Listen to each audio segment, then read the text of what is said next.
All right. Logan Henderson on an amazing tear and here to stay. Will Warren coming out there and showing his dominance. And we're on day 7 of prospect call-ups with Robert Hassell. We got so much to unload on today's action-packed episode of Locked On Fantasy Baseball.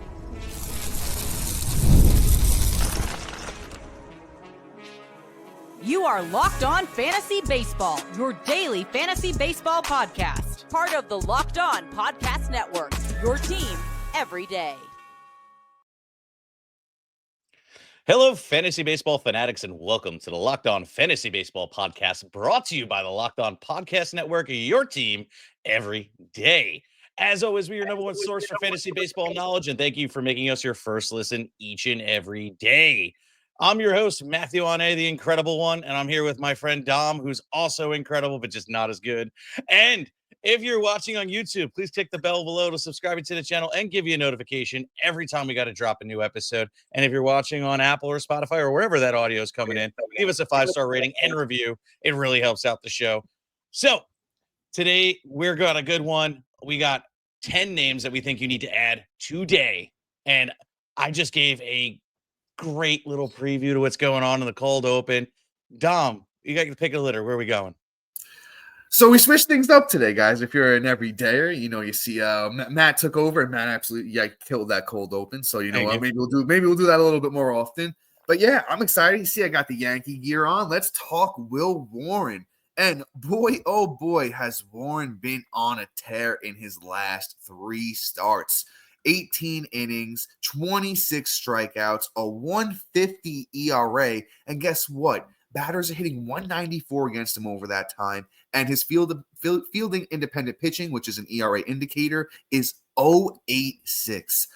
And the whip is under 1. I don't think I even mentioned that. So Warren has been incredible for the Yankees so far, and honestly, I like the stuff. Like I said, it's been improving. His first year really going out there and getting the chance to start, on a full-time basis. So I think the kid is really good. 26 years old, not really a major top prospect or anything like that. You look back at the track record in the minors, and it's been a little bit of a mixed bag. But he's been adjusting. He's changing. He's adapting. I love to see it from a guy like Will Warren. I think he can continue the success. The fastball, batters are hitting 164 against that, and that's what he leads with. The sweeper needs a little bit of work. Batters hitting 316 against that. And even the sinker as well, batters hitting 308 against it. But I think we're going to see improvement because he also mixes in a changeup 14% of the time. Batters hitting 207 against that. So if we see a little bit of improvement with the sweeper and the sinker, which we have been over the last 3 starts specifically, a guy who's getting his first shot, in the big leagues on a full season basis to start, I like what Will Warren's got going on. And who's that next one against for Mr. Will Warren? Going to be a tough start against the Rockies in Coors Field. I mean, I think we still throw him out there for that one, but I'm not doing it if I need to protect my ratios. If my ratios are looking really good at that point in the week, I might consider sitting him. But with the kind of tear Warren's been on, and the Rockies team isn't really good, it might be a good start. So just on a league by league basis, kind of figure out what you need to do. But I still pick up Will Warren, 36% owned on Yahoo. New York Yankees starting pitcher. He's been fantastic of late. Yeah, I mean, I like what do you call it, Warner. It's just one of those things where I don't know how much we could trust him yet. Yes, he went up against a team I'm a pretty big fan of in the Rangers, and went scoreless innings and 10 Ks. Looks great. But the three matchups that he's had over the last 3 starts have been a little bit on the cupcakey side. But when he faces teams that are a little bit more on the harder side, he's getting hit around a little bit. And that's the thing. I want to see him do it against a tougher matchup. I don't think he's going to be successful in Colorado, but quite honestly, not a lot of people are. So I might, again, like Dom said, hold back on that. But then I'm adding him for next week. And I want to see, if the journey continues and, the exclusion of Colorado. This next guy is the higher priority for me, and this is Logan Henderson. And quite honestly, him playing for the Brewers has just been really interesting. He's got 16 innings pitched and have been 2 great starts. 3 great starts. I apologize. Handled Baltimore with ease in his last outing on the 20th. 5 innings, the win, 7 Ks, no earned runs, .8 whip, looking phenomenal. Then against Cleveland, handles that business as well. 5 innings, the win, 7 Ks, 3.6 ERA with a 1 whip. And then before that, his first start, which was on April 20th, because he was sent down for a bit. 6 innings, the win, 9 Ks, a 1.5 ERA, and a .67 whip. He's trying to stay up in the bigs. He's looking real good. And he's just picking right where he left off in the minors. I truly do love the talent. He's been so good, and it's just getting better. Before even getting called up when he was playing in AAA in Nashville, he had a 2.4 ERA, 2.4 ERA, and was looking stellar through 30 innings with 40 Ks and a .96 whip. He's just keeping it going and picking up right where he left off. Everything about it is screaming good through his short sample size. Expected ERA is in 2.60, expected batting average at 2.07. You know, he's keeping the hard contact kind of down. I'd like to see it a little bit lower than 90 miles an hour essentially, but he's getting guys to chase at a good riff at 33%, getting guys to whiff 30%, creating a K 39% of the time, and only walking guys 6% of the time. Really suppressing the hard contact at 37.5% of the time. I'd just like to see a little bit more ground balls. Even his stuff, right? His fastball has a batting average of 174. The changeup is sitting at 188. The cutter is his third best pitch, but he's not throwing it as much as throwing that about 6% of the time. He's really leaning on that four-seam fastball and that changeup combo, which is also just super deadly for him. He kind of, Dom, tell me if I'm wrong. He reminds me of an early Jack Flaherty with the way he's pitching, with the strikeout numbers, the fastball, the changeup, and we saw Jack Flaherty's rookie year and how dominant he was. And I haven't even heard any of the bad shoulder stuff that Flaherty had, knock on wood. And maybe, Logan Henderson could be everything we expected Flaherty to be and more, because I think he has better stuff. I think Logan Henderson, with the guys that are in the locker room with him, are going to help him develop. I'm a big fan of Logan Henderson. He is a must add. Pause the podcast and add him now. Matt, I don't think you left me anything to say on Mr. Logan Henderson there. I agree. I'm an owner. I got him in a couple leagues as well. The kid's going to be really good going forward. And guess what, Matt? I don't think you mentioned this. His next start is against the Pirates, and everybody's been dominating the Pirates. Yeah. I think me and Matt can go out there and give a couple solid innings against the Pirates. And we do okay. We'd hold our own. So yeah, go out there, add Logan Henderson wherever you can. Let's move on to this next guy real quick. Let's talk about Hayden Birdsong.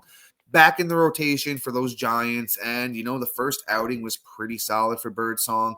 I honestly think, the kid has the talent. He showed it off a little bit last year. So with this last start, back in the rotation, being 5 innings against Kansas City, who's actually been pretty good with Pascal Montino, Garcia, and of course Bobby Witt.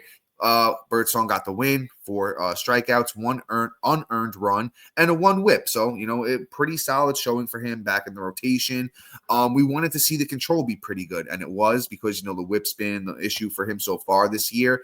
His next start is going to come against the Tigers. So this isn't like an ideal matchup. The Tigers have obviously been the best team in baseball so far.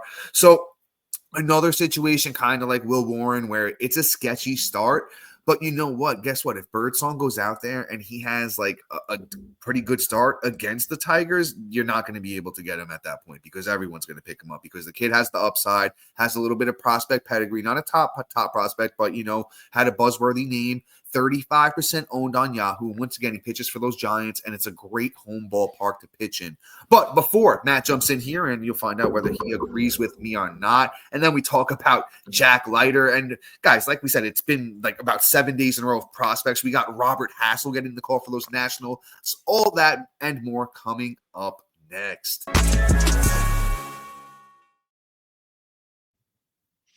Get the supplies you need from the site that's made for skilled traders. Supply House. Whether you're into plumbing, HVAC, electrical work, Supply House is a reliable way to order products online. Their easy-to-use website is packed with helpful resources with the latest product info to help you get the job done right. Plus, their complete inventory, over 200,000 parts from over 400 plus top brands. You'll find exactly what you need delivered fast from coast to coast, which who wouldn't want that?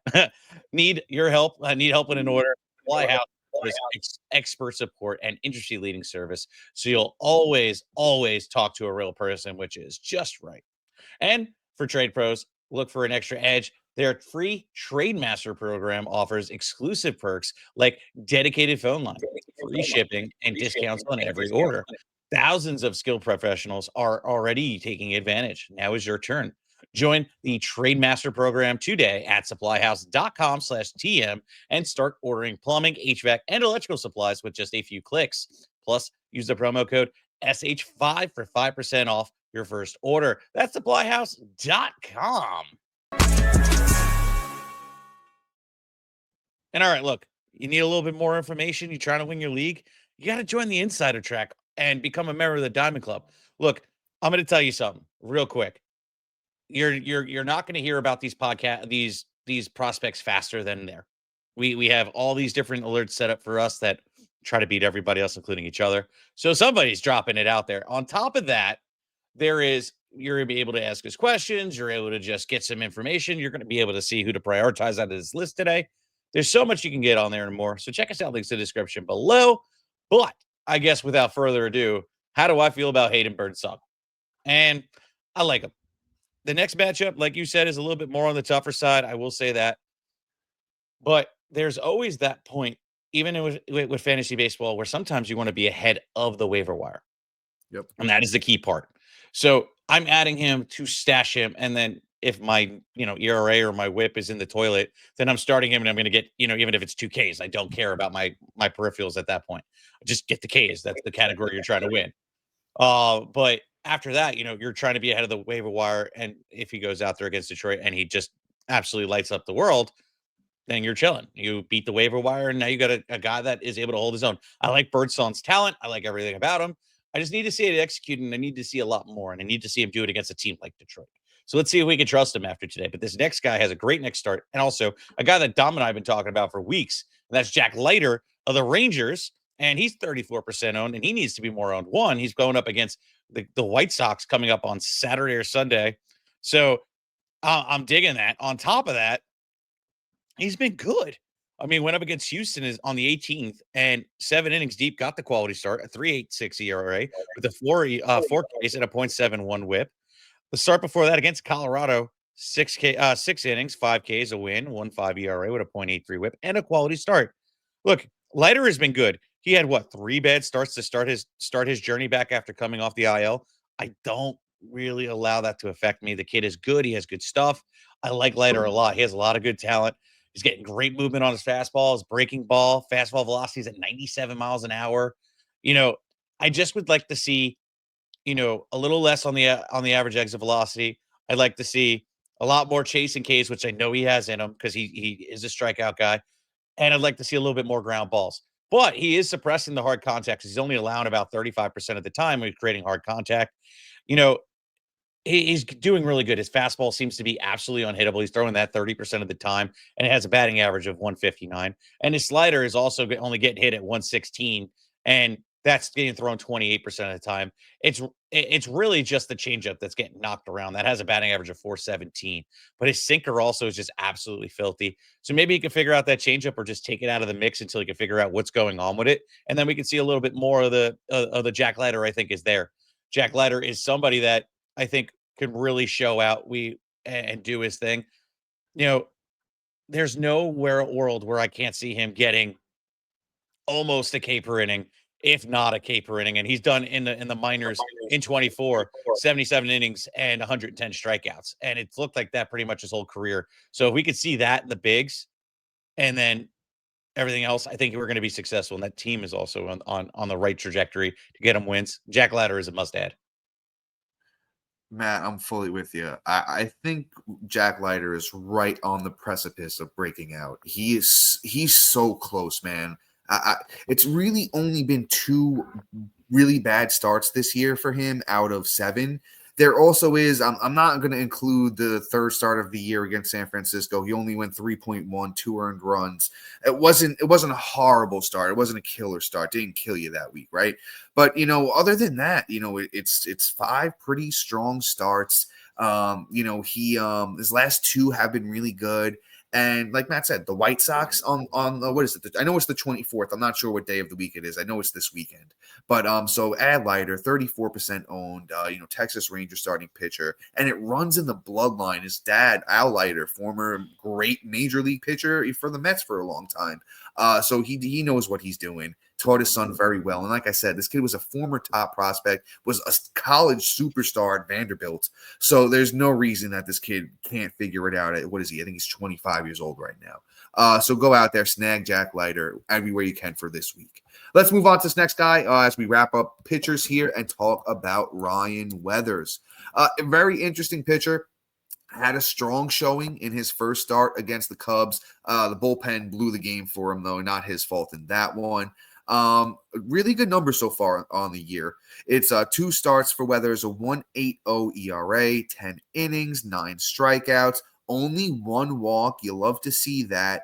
FIP is a little bit high. Once again, fielding independent pitching, which is the ERA indicators at a 4.19, but we're not going to rely on that for just 2 starts. And the whip is at 0.8.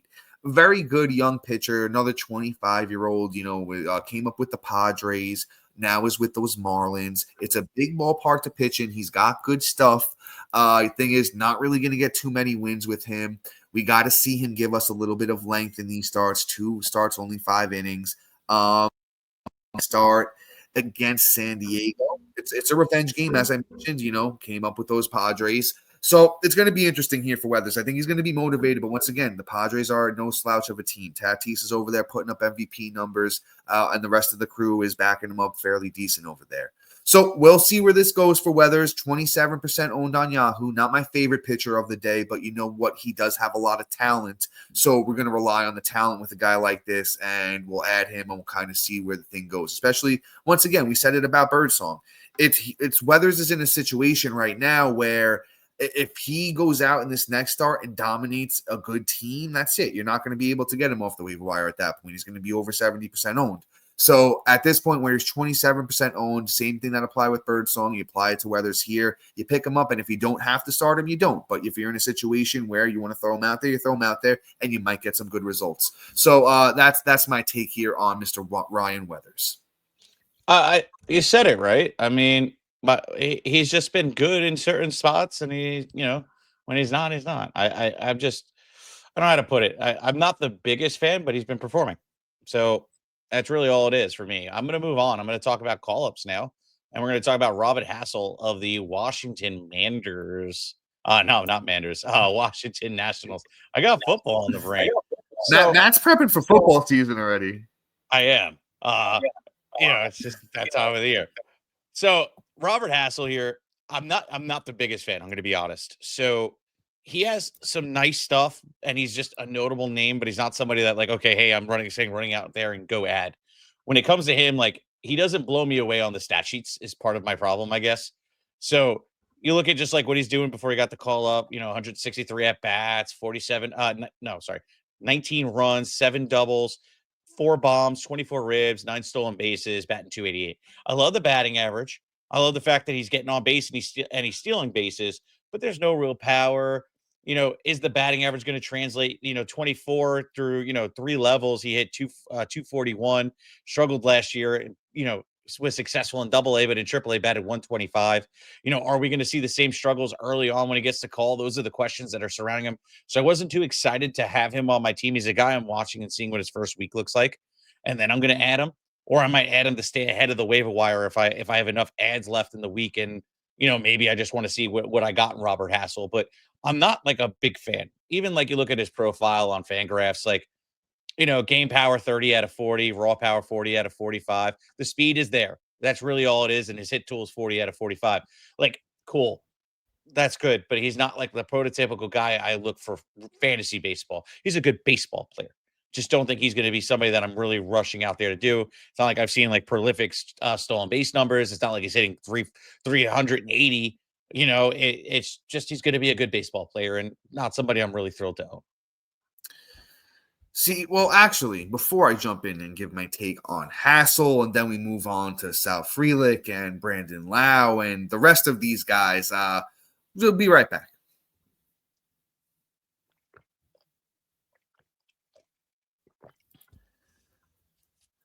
All right, so Hassell's interesting for me because let's not forget Hassell was a very, very high-end prospect. He was a high schooler, got drafted in 2020, was good through his first 2 years with the Padres, in the minors.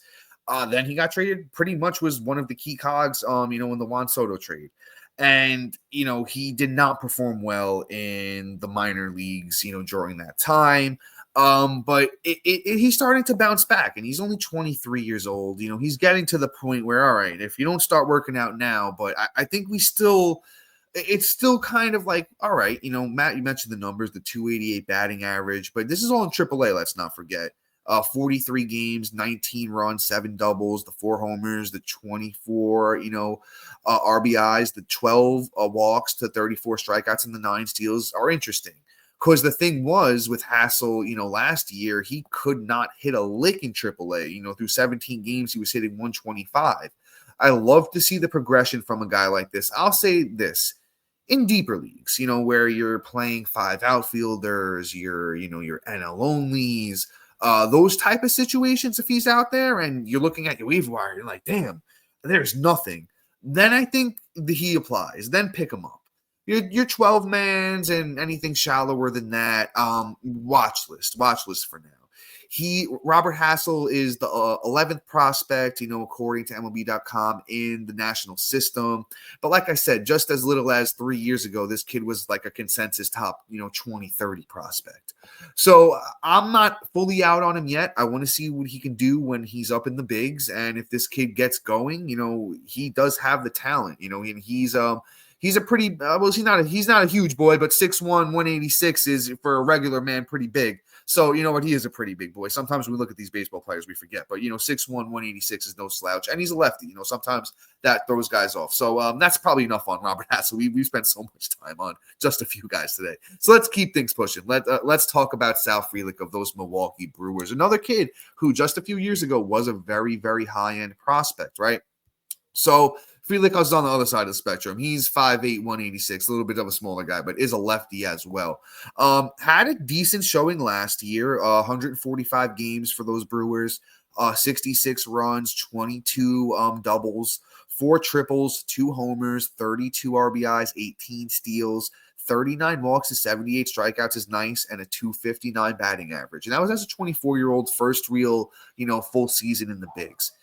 Then so far this year, 46 games, 19 runs, 5 doubles, 3 triples, 3 homers already. That's more homers in 100 less games for Frelick. So it's showing that the kid's healthy. He's dealt with injury issues in the past. 14 RBIs, 9 steals, 282 batting average, and then 16 walks to 19 strikeouts. I'm gonna be bold, and I'm gonna say this: if you play in a points league and Frelick is available, you're probably doing yourself a disservice unless it's like an 8-man league. Anything deeper than that, like a regular 12-man league, guy like this should probably be owned, honestly. And I dare to almost say he's 14% owned on Yahoo. Even in, category leagues, he's helping you in steals. He's helping you a little bit in runs. He's helping you in batting average. The home runs aren't killing you. He's contributing a little bit. And former top prospect, not top, but, he was a former pretty high-end prospect, Sal Frelick was. So I like him. I like the skill set. I think he could be useful. And like I said, points leagues, 5 outfielder leagues, you're doing yourself a disservice at this point if this guy isn't owned. He's pretty talented. Matt, I think you're muted, brother. Thank you. Can you hear me now? Yes, sir. So he reminds me of an Ezekiel Duran light. He doesn't really hit home runs. He steals bases, but not as much. He hits for average, and he's going to be driven in. That's really what it is, and he can pop in a little bit of rips. But I think you said it right. He's really, really valuable for points leagues. Those doubles and triples really play up. He's not producing a negative game scheme. Yeah, I was just about to say. Not producing the negative scheme for the walks versus strikeouts. It's a lot of positive stuff right there. So that's really where I'm going to be honing in on him. Frelick in categories leagues, he's more of a deep cut, like 15-man leagues and deeper. It's just not really like a guy I'm really targeting. I think there's higher upside guys I'd rather take a shot on versus that. But we had 2 similar guys kind of back to back. Frelick is a little bit more on the upside aspect.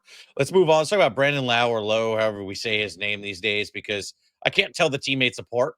But it is what it is. It's the second baseman for the Tampa Bay I Rays. think it's Lowe, but I'm double checking. Well, thank you. Even some, It is Lowe. It is Lowe. I think it's Brandon Lowe and Josh Lowe, if I'm not mistaken. Okay, so Brandon Lowe, is has been on a tear this last day. Even hit a home run as we're recording today, which is wonderful. So he has on the week 5 runs, 2 bombs, 5 ribs, a stolen base, batting .360, looking stellar. And the one thing I always say about him, it's not a matter of will he play well, because he will. He won't hit batting average for the life of him. If you put a gun to his head and say hit for batting average, he's not going to survive. But what I will say is he can hit for power and he's going to hit you a bunch of home runs, and he's just not going to stay healthy enough for him to be a fantasy impact for a whole season. So you pretty much just ride this wave as long as you humanly can. So I'm adding him based off of the fact that I'm going to ride the wave and this awesomeness till the day he ends up on the IL, which could be in 15 minutes. Right now he's 40% owned, and he needs to be owned more because he is producing. He also has an first and second eligibility. That flexibility is real nice. So add Brandon Lowe now. Yeah, Matt, I'm with you, and that's the strong take on Lowe. We know who he is at this point in his career. He's going to be like maybe a 240 hitter. He's got a lot of pop in that bat. And he's going to drive in some runs in that Tampa lineup. But, Matt, great take on him. Let's move on to this next guy. Another vet. I can't believe that Lourdes Gurriel Jr. is 31 years old. That's crazy. I remember when he was the younger brother with Gurriel. So with Lourdes here, he's having an okay season on the whole. We'll read off the whole year's numbers, and then we'll break down how he's been doing of late. So Gurriel, 31 years old, Diamondbacks, 45 games this year, 177 at-bats, 19 runs, 11 doubles, 1 triple, 8 homers, 29 RBIs, a steal, and 226 batting average. So the thing is that batting average is going to come up. Gurriel's a career 276 guy. He was pretty useful for fantasy last year with his 22 doubles, 18 homers, his 72 runs, 75 RBIs, 279 batting average. I just think he's under-owned at this point. I don't think and there's really too much crazy else to say about Gurriel. He is currently 48% owned on Yahoo. That's probably most of the 5 outfielder leagues, but even a league where you're only playing 3 outfielders, but it's a 12-man league and you have deep benches. Gurriel, like I said, has been hot of late. He's been hitting third in the lineup consistently since May 14th. Had a 2-for-5 game on May 13th on May 13th, 2-for-3 game, had the 2-for-5 game on the 14th. On May 17th, he had another 2-for-4 game with 2 runs and 2 RBIs. And then on May 19th, went 1-for-4 with a homer, 2 runs, 2 RBIs. So it looks like he's starting to catch his groove here. And like I said, for that 226 batting average to get back to the mean of his career 276 batting average, which I think Lourdes Gurriel can easily do. He's been around a long time, and he's been an all-star before. So a guy like this probably should be closer to 60, 65% owned. I think in league where you need outfield help, a little bit of pop, some RBIs, and he will help in batting average. Like I said, it hasn't been consistent of late, but I'm pretty confident in saying that Gurriel will help in batting average down the stretch. So go out there, pick him up. Once again, Gurriel, Arizona Diamondbacks outfielder, 48% owned on Yahoo. Let's move on to this last guy. Let's talk about Cam Smith of the Houston Astros, another former top prospect. And Cam Smith, I'll just be honest, hasn't really been performing at all this year, except for late. So on the season, I'll give you the whole year numbers. He is hitting 243 with 15 runs, 3 homers, 13 RBIs, 1 steal, and that's over 115 at-bats. But if we're looking at his last few games, since May 16th, he's played every day. 2-for-4 on the 16th with a run and an RBI. He went 1-for-1 on the 17th with a couple of walks. On May 18th, 1-for-4 with a run. May 19th, he went 2-for-4 with a run and an RBI. On the 20th, he went 1-for-4. 0-for-4, that is today as we're recording on the 21st. 0-for-4, but I think he's going to pick it up. He's in a spot in that lineup where he could show off a little bit of his speed, a little bit of his pop, can drive in a few runs. And then even if he's hitting ninth, the run opportunity there is actually going to be pretty good as well. Cam Smith is only 11% owned, and he's probably a little bit of a deeper cut too. Your AL onlys, your 15-mans, your 5 outfielders, and he also has third base eligibility on Yahoo, so he's going to help you out there as well. But guys, that is all for today. Shout out to our everydayers and new listeners for making Locked On Fantasy Baseball your first listen every day. And after you make us your first listen, go check out our buddy Sully over at Locked On MLB and make him your second listen each and every day. But guys, until next time, see ya.